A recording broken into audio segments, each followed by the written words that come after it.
Welcome to SE Custom Designs. We are nearing the end of finishing up the bottom. So if you follow the series, you'll learn how I made this top panel that holds plexiglass. This whole unit, by the way, is made to come in and out. Go in the autumn when it gets cold and put it back in the take it back out in the spring. Okay, so here's the unit I've been working on. He is now complete, the bottom part. Okay, so look at the top of the light. There we go. So that's the top part of the bottom unit.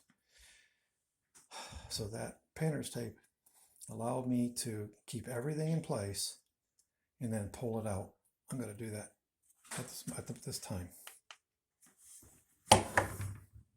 Very carefully. I hope it doesn't fall. That's what I was hoping. Okay. Now we'll come around and take it out. There we go. Here's the piece.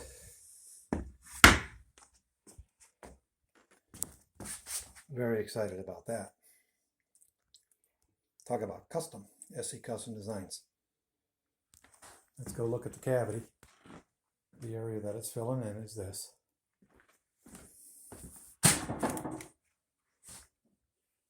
Okay.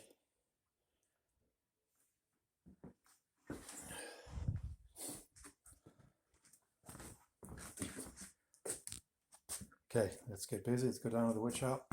Now we have to start designing the panel that's going to go in the middle there. And that's why I bought all this pine here. This is 1 by 12 by 4. And it was extremely, what a blessing it was to get this many units. 1, 2, 3, 4, 5, 6, 7, and 8. I got 8 because I just cut out the length to finish that job there down there. And you'll know when you go to the Lowe's or Home Depot, it's nothing but garbage pine.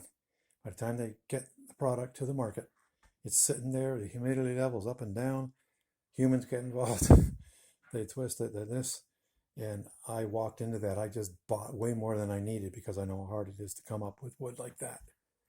And it's just very, very nice wood. Okay, shalom aleichem, tot ziens, master lemi, zachen. Bye-bye.